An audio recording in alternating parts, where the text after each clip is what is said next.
Assalamualaikum warahmatullahi wabarakatuh.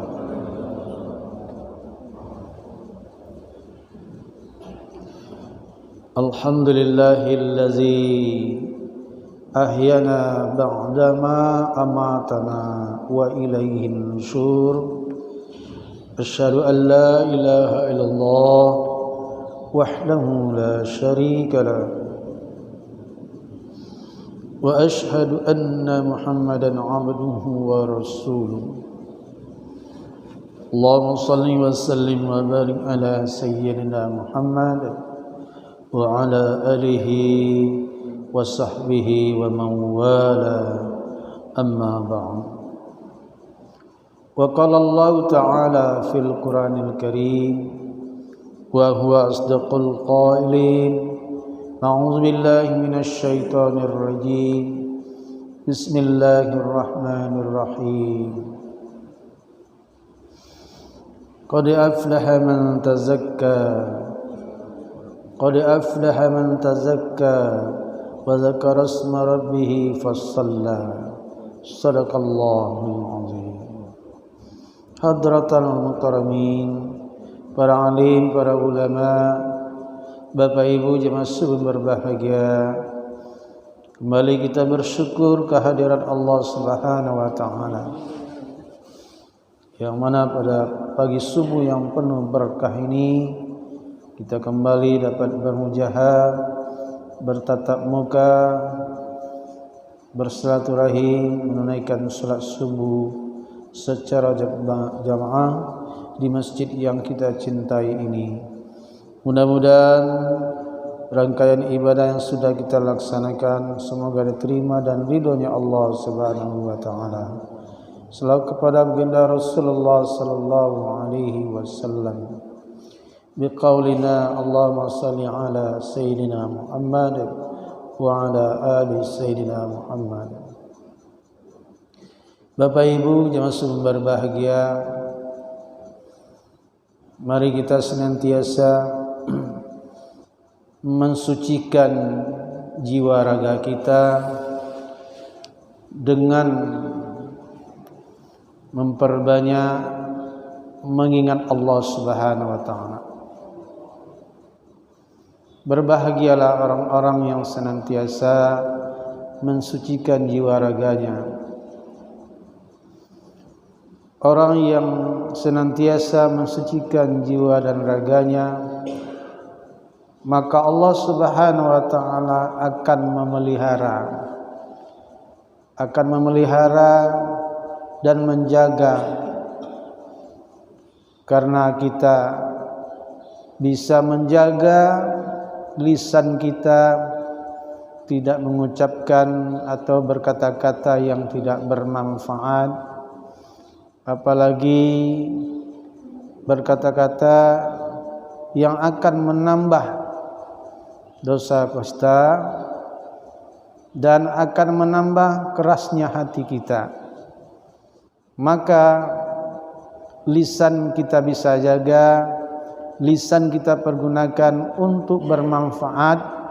Di antaranya lisan selalu dibasahi dengan membaca Al-Quran, berzikir kepada Allah Subhanahu wa taala, berkata dengan yang benar atau yang baik, karena Rasulullah sallallahu alaihi wasallam mengajarkan sebuah doa kepada kita supaya lisan kita ini terjaga, bisa berkata yang bermanfaat, dan hati kita bisa membersihkan dan mensucikan.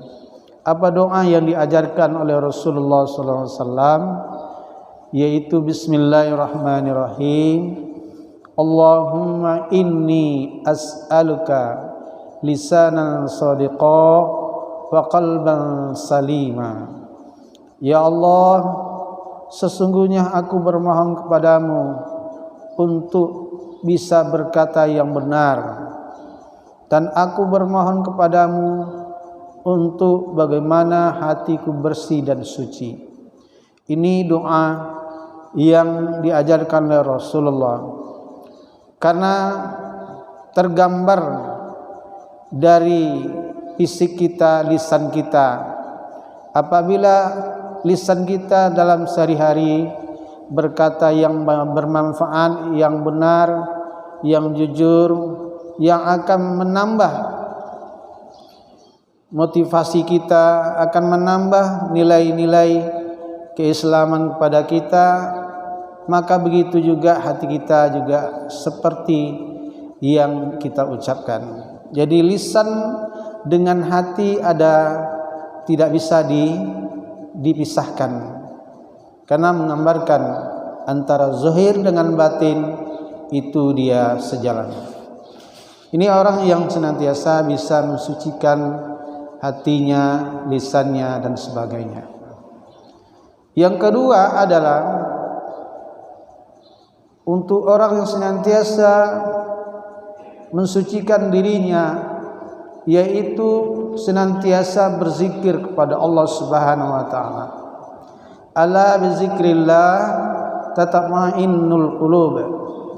Dengan memperbanyak mengingat Allah, maka hati kita akan tenang, maka jiwa kita akan tentram. Maka kita basahi lisan kita dengan perbanyak zikir pagi, sore dan malam. Insya Allah kita akan bisa mensucikan diri kita. Dengan memperbanyak ingat kepada Allah Subhanahu wa taala, maka Allah juga akan ingat kepada kita. Wazkuruli wazkurkum washkuruli wala takfurun. Berzikirlah kamu kepada Allah, ingatlah kamu kepada Allah, maka Allah akan ingat kepadamu. Dan banyaklah bersyukur kepada Allah, jangan banyak kufur. Bapak Ibu hadirin rahimakumullah. Untuk mensucikan hati kita berikutnya adalah wazakara isma rabbih fasalla, dan melaksanakan salat. Kita mengetahui Bapak Ibu, salat adalah tiangnya agama. Maka apabila kita senantiasa menjaga salat kita, apalagi kita bisa berjamaah 5 waktu, maka salat ini yang besok pada hari kiamat yang akan ditanya pertama sekali oleh Allah Subhanahu wa taala adalah salat.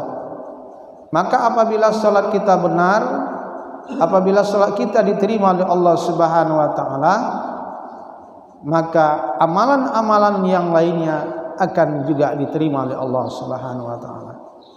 Jadi yang pertama kali yang akan ditanya oleh Allah adalah salat. Bukan puasa kita, bukan haji kita, bukan zakat kita, atau bukan amalan-amalan yang lainnya, tetapi yang ditanya pertama kali adalah salat. Untuk itu mari kita senantiasa memperhatikan salat kita. Jangan sampai salat kita hanya sekedar gugur kewajiban, tidak ada kesan sama sekali pada diri kita. Untuk itu hakikatnya salat yang kita lakukan adalah bagaimana kita terhindar dari perbuatan keji dan mungkar. Itulah orang yang senantiasa melaksanakan salat, memahami dan mengetahui tentang hakikat salat yang dia lakukan. Inilah di antara kita bisa membesarkan diri kita, jiwa kita. Yang pertama adalah kita senantiasa berzikir kepada Allah Subhanahu wa taala dengan sebanyak-banyaknya. Tentu zikir ini maknanya luas. Membaca Al-Quran termasuk zikir yang paling utama. Kemudian membaca asma-asma Allah, nama-nama Allah yang banyak di Al-Quran yang mulia.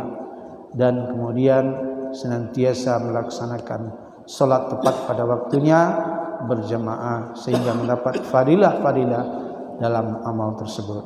Demikian yang dapat saya sampaikan. Mudah-mudahan manfaat dan berkahnya kepada kita semuanya. Terima kasih atas perhatiannya. Kita tutup dengan doa kafaratul majelis. Subhanakallahumma bihamdika asyhadu an la ilaha illa anta astaghfiruka wa atubu ilaik. Wallahu muwaffiq ila aqwamit thoriq. Assalamualaikum warahmatullahi wabarakatuh.